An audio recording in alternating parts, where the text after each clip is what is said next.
Ghost of Tsushima Director's Cut Iki Island trailer is now out. It's just dropped. We're going to watch it right now. This is a focused look at the Iki Island expansion. I'm excited! Hey, it's the I haven't boys. seen these Mongols before. They claim to follow someone called the Eagle. I have to go back. The Eagle, eh? Okay. New Mongols confirmed.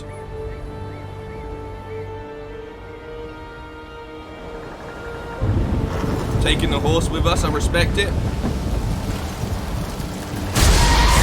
The storm. How's this always happen to Jin, man? He ends up in the worst situations. It's a woman? Drink. Let me guide you through the horror. Purge the guilt from your spirit. Okay. Make you whole again. Those people lost their minds. If the Eagle can do that to the whole island.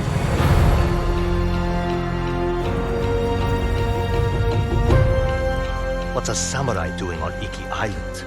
The Eagle sent a scouting party to Tsushima. I knew I had to stop them. Yeah, let's go. I'm sorry, man. Why do they do such a good job with the cinematic approach to this game? Like, they really do good direction, script writing, and overall visual effects that really stick true to like the samurai movie approach. They build drama so well.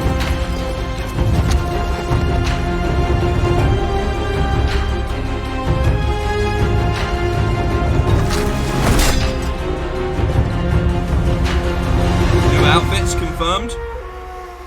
He's got a new hat. Sucker Punch, man. You know what? Sucker Punch is such a good name for their studio because they literally just hit you from out of nowhere every single time. Real hard, real heavy. And I just want to break down a little bit. It's a short trailer. So we're going to do what we've done last time, which is we're going to go back to the slower playback speed. We're going to put it on mute for a second here quickly. This honestly looks like a trailer for a whole new game, like a legitimate sequel. But it's not. It's just an expansion, which is really exciting. I like what I'm seeing in here, but I want to slow it down a little bit and take a proper look at things. Do you think that's too slow? That might be a little bit too slow. But we know what you're saying. I've got to get there. So what we can ascertain as well is that they sent a scouting party over to Tsushima from Iki. They've taken over Iki pretty much, it seems. We're going to have to go over there and liberate. I like the fact that Jin's got this little scar on his face now, still almost healing. So that gives us a little bit of a time scale to a degree. It's quite soon after. This storm, the storm is such a huge part of the actual history when it comes to the war between Japan and the Mongols, because what a lot of people said is in the books is like, oh, you know, like the Mongols had their troops heavily thinned out by the storm, so a lot of them didn't even reach Japan. And then the other side of history kind of says, well, no, the Japanese whooped them so badly that they actually told the lie, saying that they lost so much troops to nature because they didn't want to admit to how bad a defeat they actually had against the Japanese in warfare, which is really cool. So it's nice to see that they've thrown the storm in. But the storm serves a purpose. He crashes onto the island of Iki itself, which is... Like I said, how does he always end up in these situations, you know? Like, why is he always in these situations? Like, dude just gets captured and beat up at the start of every game.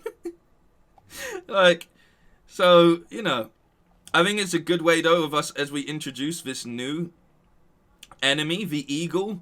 I like the outfit that we've got going on here as well. We've got lots of feathers, very bird-like in appearance. We got the fangs or whatever they are around. Like, what I like about this is it's a bit more in the sort of spirituality side of things, you know? A little bit sort of like Native American-esque, but ancient civilization-esque, you know? She's got this, like, little bowl of probably hallucinogenics. And she's just full-on intimidation. Slightly welcoming, but at the same time, like, that sort of dominance, which is like, you know, you're on my turf now. I own you. I really like that. I like the scene they're setting with this. I like the new outfits that we're seeing on some of these Mongols as well. Like, they've kind of gone for these, like, antlers and such. Like, again, really going into that sort of hallucinogenic spirituality, becoming one with the spirits and nature itself. I think it's really cool embodiment, and it's something that explores a different side of the Mongols in a good way, you know? One thing you have to remember quite heavily about, like, Genghis Khan overall is he was quite accepting of general knowledge. Like, he didn't really, like, rule out too much, you know? He was quite open to a lot of things because with that knowledge he gained further power. So it's nice to see sort of this expansion and variety. Someone very, very different. You know, very, very different to the previous enemy that we had. And that's probably going to play into the tactics and stuff that we see as well. I really like this shot here. Just this is him, right? This is the ghost looking back at him. Kind of being like, look at all of these bodies around you and such. Like, you got to step up yet again, or there'll be more blood to follow. Introduction of a new character who looks cool. He's got a dope outfit and stuff. And as I've said, the thing that I really do like about the approach that Sucker Punch take is while they have delivered such a great open world game overall with Ghost of Tsushima, what they've done even more so is really embody Japanese cinema. They've done a great job with building the themes. This is another new outfit right here that I didn't even notice the first time as well, which is really nice. I'm pretty sure this is new. If it's in the old game, I haven't unlocked it. I'm pretty sure this is new. And it's a really nice one. We've got... I can't remember which clan this was, but we've got this... Is this, I'm not going to embarrass myself and get it wrong. But, again, we got new stuff going on.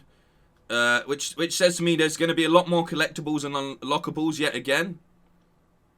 What logo is that? That's going to really bug me, and someone in the comments is going to tell me straight away.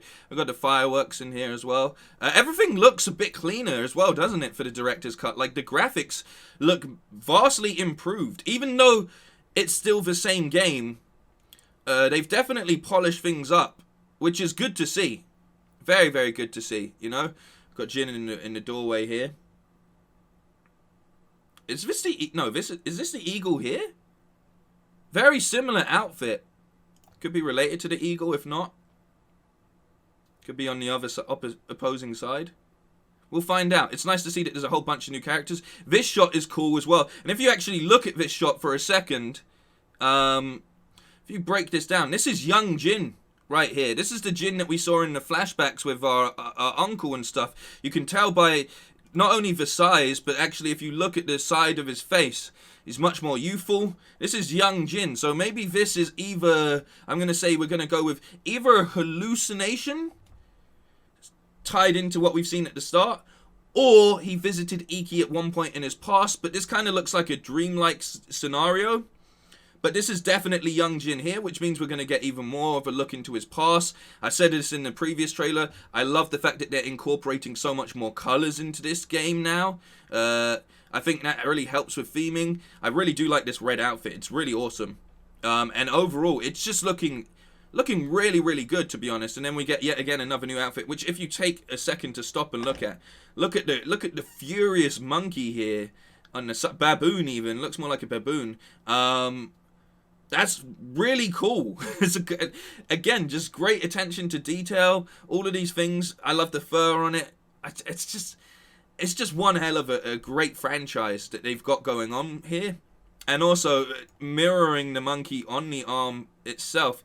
This statue looks like a monkey, a gorilla, baboon, whatever you want to call it, as well, in the way that it's carved out, which is really cool. And as we saw in the previous trailer, we are going to, instead of having foxes, it looks like we're actually going to have little monkeys that we can follow, and they give us something. So that's cool as well. Really liking the look of everything we're seeing. Yet again, there's not much I can fault about this franchise. I'm really on board with it. And this is why I will happily pay whatever money they ask of me. I know there's been a tiny bit of backlash from some people not happy about paying for the $10 increase, but it's really not that much. And as we can see here, it almost looks like we've got yet again another full game I'm not going to say for free because we pay for this, but they've given us so much good stuff with this game so far. And it just makes me feel like, in the same way that if Miles Morales wasn't the sequel for Spider-Man, and it just makes you think, well, wow, what's Spider-Man 2 actually going to be like? Again, everything that I'm seeing with this really has me like, well, what are they going to do for Ghost of Tsushima 2? Like, because they're going to do it. Like, this game has way too much success for them not to do it. But yeah, awesome stuff, man. Yet again, I hope you've enjoyed this slight breakdown, reaction, whatever you want to call it. I'll be streaming again a bit later if you want to join me. If you can't or whatever, that's all good, man. Take it easy, take care of yourselves. Let me know what you're thinking and feeling about the upcoming Ghost of Tsushima Director's Cut Iki Island expansion, as well as all of the good little extras we're getting with the Director's Cut as well. You know? There's a lot to talk about with this game, and I'm really excited for it. Plus, it's getting closer and closer. It's out next month, and we're almost at the end of this month.